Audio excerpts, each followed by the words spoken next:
At this point in time, we're at part 3 of chapters 1 and 2 of Their Eyes Are Watching God. So continue listening and continue answering the questions. Nanny's head and face looked like the standing roots of some old tree that had been torn away by storm. Foundation of ancient power that no longer mattered. The cooling Palmer Christie leaves that Janie had bound about her grandma's head with a white rag had wilted down and become part and parcel of the woman. Her eyes didn't bore and pierce. They diffused and melted Janie, the room, and the world into one comprehension. Janie, you's a woman now. So, no, Nanny, no. I ain't no real one yet. The thought was too new and heavy for Janie. She fought it away. Nanny closed her eyes and nodded a slow, weary affirmation many times before she gave it voice. Yeah, Janie, you's got your womanhood on you. So I might as well tell you what I've been saving up for a spell. I wants to see you married right away. Me? Married? No, Nanny, no ma'am. What I know about a husband? What I seen just now is plenty for me, honey. I don't want no trashy nigger. No breath and britches like Johnny Taylor, using your body to wipe his foots on. Nanny's words made Janie's kiss across the gatepost seem like a manure pile after a rain. Look at me, Janie. Don't sit there with your head hung down. Look at your old grandma. Her voice began snagging on the prongs of her feelings. I don't want to be talking to you like this. Fact is, I done been on my knees to my maker many's the time, asking please for him not to make the burden too heavy for me to bear. Nanny, I didn't mean nothing bad. That's what makes me scared. You don't mean no harm. You don't even know where harm is at. I'm old now. Now I can't always be guiding your feet from harm and danger. I wants to see you married right away. Oh, I'm gonna marry offhand like that. I don't know nobody. The Lord will provide. He know I done bore the burden in the heat of the day. Now, somebody done spoke to me about you a long time ago. I ain't said nothing because that wasn't the way I placed you. I wanted you to school out and pick from a higher bush and a sweeter berry, but that ain't your idea, I see. Nanny, who'd have been asking you for me? Brother Logan Killix. He's a good man, too. No, Nanny, no ma'am. Is that what he been hanging around here for? He looked like some old skullhead in the graveyard. The older woman sat bolt upright and put her feet to the floor and thrust back the leaves from her face. So you don't want to marry off decent like, do you? You wants to hug and kiss and feel around with, but first one man and then another, huh? You wants to make me suck the same sorrow your mama did, eh? My old head ain't gray enough. My back ain't bowed enough to suit you. The vision of Logan Killix was desecrating the pear tree, but Janie didn't know how to tell Nanny that. She merely hunched over and pouted at the floor. Janie! Yes, ma'am. You answer me when I speak. Don't you sit there pouting with me after all I done went through for you. She slapped the girl's face violently and forced her head back so that their eyes met in struggle. With her hand uplifted for the second blow, she saw the huge tear that welled up from Janie's heart and stood in each eye. She saw the terrible agony, and the lips tightened down to hold back the cry and desisted. Instead, she brushed back the heavy hair from Janie's face and stood there, suffering and loving and weeping internally for both of them. Come to your grandma, honey. Sit in her lap like you used to. Your nanny wouldn't harm a hair of your head. She don't want nobody else to do it neither if she can help it. Honey, the white man is a ruler of everything as far as I've been able to find out. Maybe it's someplace way off in the ocean where the black man is in power. But we don't know nothing but what we see. So the white man throw down the load and tell the nigger man to pick it up. He pick it up because he have to, but he don't tote it. He hand it to his women folks. The nigger woman is the mule of the world so far as I can see. I've been praying for it to be different with you. Lord, Lord, Lord. For a long time, she sat rocking with the girl held tightly to her sunken breast. Janie's long legs dangled over one arm of the chair, and the long braids of her hair swung low on the other side. Nanny half sung, half sobbed, a running chant prayer over the head of the weeping girl. Lord have mercy. It was a long time on the way, but I reckon it had to come. Oh, Jesus, new Jesus, I done the best I could. Finally, they both grew calm. Janie, how long you been allowing Johnny Taylor to kiss you? Only this one time, Nanny. I don't love him at all. What made me do it is, I don't know. Thank you, Master Jesus. I ain't gonna do it no more, Nanny. Please don't make me marry Mr. Killix.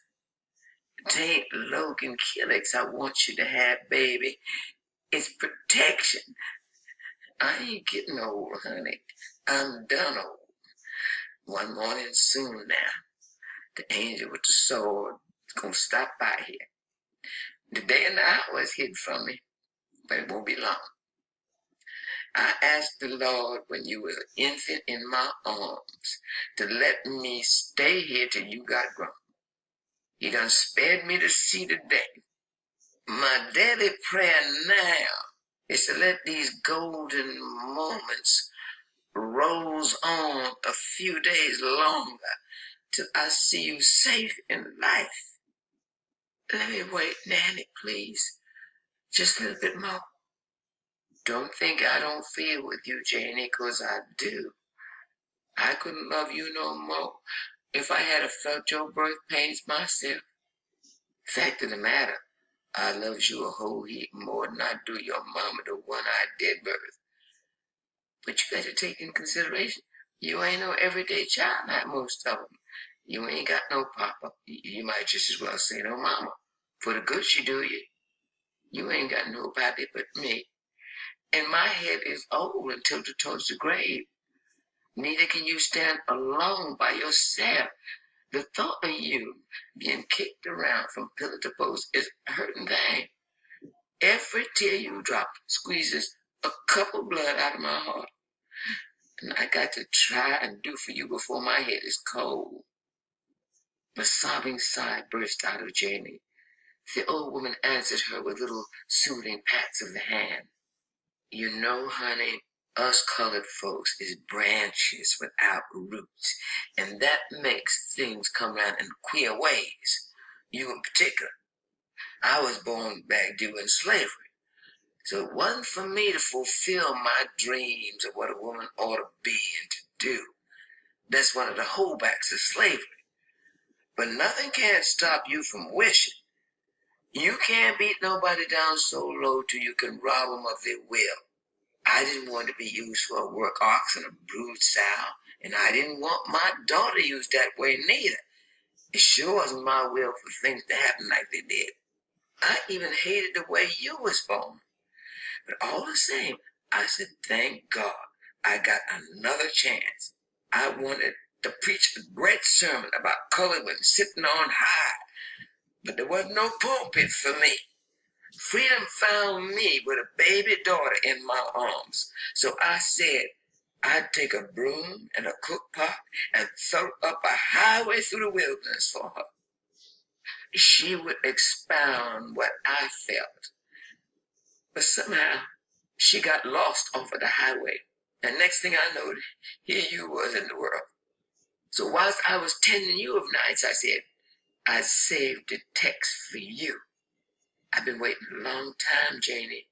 But nothing I have been through ain't too much if you just take a stand on high ground like I dreamed.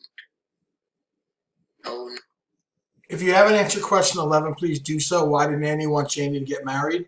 So now she's going to, Nanny's going to talk about her life as a slave and how she had her child and stuff like that. So please pay attention.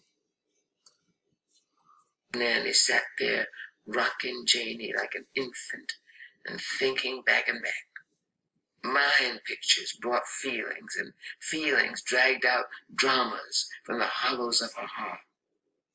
That morning, when the big plantation close to Savannah, a rider coming a gallop, telling about Sherman taking Atlanta. Moss Roberts' son had done been killed at Chickamauga. So he grabbed his gun and straddled his best horse and went off with the rest of the gray-headed men and young boys to drive the Yankees back into Tennessee. They was all cheering and crying and shouting for the men that was riding off. Now, I couldn't see nothing because your mama wasn't but a week old, and I was flat on my back. But pretty soon, he let on he forgot something and run into my cabin and made me let down my hair for the last time. He sort of rubbed his hand in it, pulled my big toe like he always done, and was gone after the rest like lightning.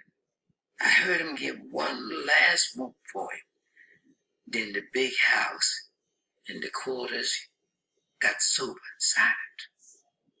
It was the cool of the evening when Mrs. come walking in my door.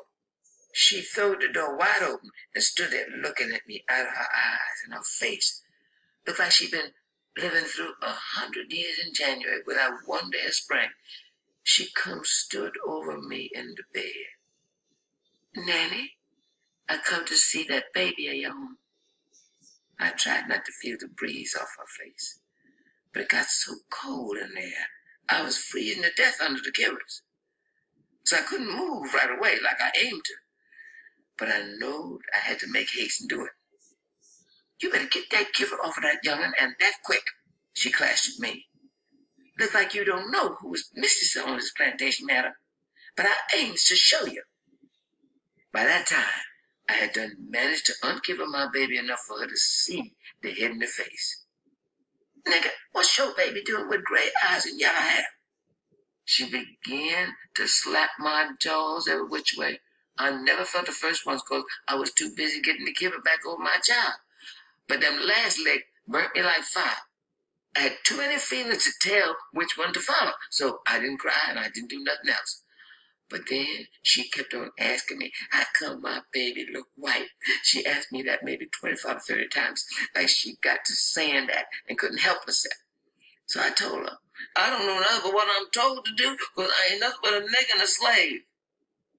Instead of pacifying her like I thought, it looked like she got madder. But I reckon she was tired and wore out because she didn't hit me no more. She went to the foot of the bed and wiped her hands on her handkerchief. I wouldn't dirty my hands on you. But first thing in the morning, the overseer would take you down to the whipping post and tie you down on your knees and cut the hide off your yellow back. 100 lashes with a rawhide on your bare back. I'll have you whipped till the blood run down to your heels. I mean to count the licks myself. And if it kills you, I'll stand the loss. Anyhow, as soon as that brat is a month old, I'm going to sell it off this place. She flounced on off and left her winter time with me. I know my body wasn't here, but I couldn't consider that. In the black dark, I wrapped up my baby the best I knowed how and made it to the swamp by the river. I know the place was full of moccasins and other biting snakes, but I was more scared of what was behind me. I hide in there day and night and suckle the baby every time she started to cry for fear somebody might hear her and I'd get found. I ain't saying a friend or two didn't feel my care. And then the good Lord seen to it that I wasn't taken. I don't see it. How come my milk didn't kill my child with me so scared and worried all the time? Nose of the owl scared me. The limbs of them cypress trees took to crawling and moving around after dark. And 2-3 times I heard panthers prowling around. But nothing never hurt me because the Lord knowed how it was. Then one night I heard the big guns booming like thunder. It kept up all night long. And the next morning, I could see a big ship at a distance and a great stirring round. So I wrapped